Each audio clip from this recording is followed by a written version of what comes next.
বিষধর এক সাপ বহু চেষ্টা করেছে বেরোবার, কোনো পথ না পেয়ে ছিদ্র পথে বেরিয়ে এসে হযরত আবু বকরের পায়ের উপরে দংশন করেছে।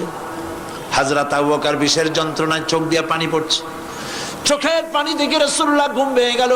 ঘুম ভেঙে হুজুর দেখেন হযরত আবু বকরের চোখে পানি। হযরত রাসূল জিজ্ঞেস করেন, আবু বকর কাঁদো কেন? বাড়ির কথা মনে পড়লো নাকি? বউ বাচ্চার কথা মনে পড়লো নাকি? কাঁদো কেন?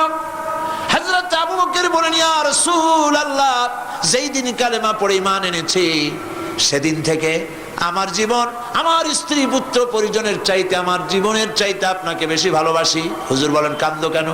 হযরত আবু বকর সাপের দংশনের কথা বললেন, যন্ত্রণায় কাঁদতেছি।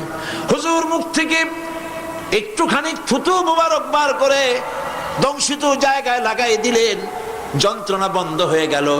হযরত রাসূল বলেন, আবু বকর, যখনই দংশন করেছিল আমার উঠাও নাই কেন? তোমারটা তো কষ্ট করা লাগতো না। হযরত আবু বকর বলেন, ইয়া রাসূলুল্লাহ, সাপের বিষের দংশনের যন্ত্রণায় কষ্ট করেছি, আমার কলিজাটা যদি জ্বলে পুড়ে জর্জরিত হয়ে যেত, রাসূলুল্লাহ আরাম ফরমাচ্ছিলেন, আমি সেই আরামে বিঘ্ন ঘটাতে পারতাম না।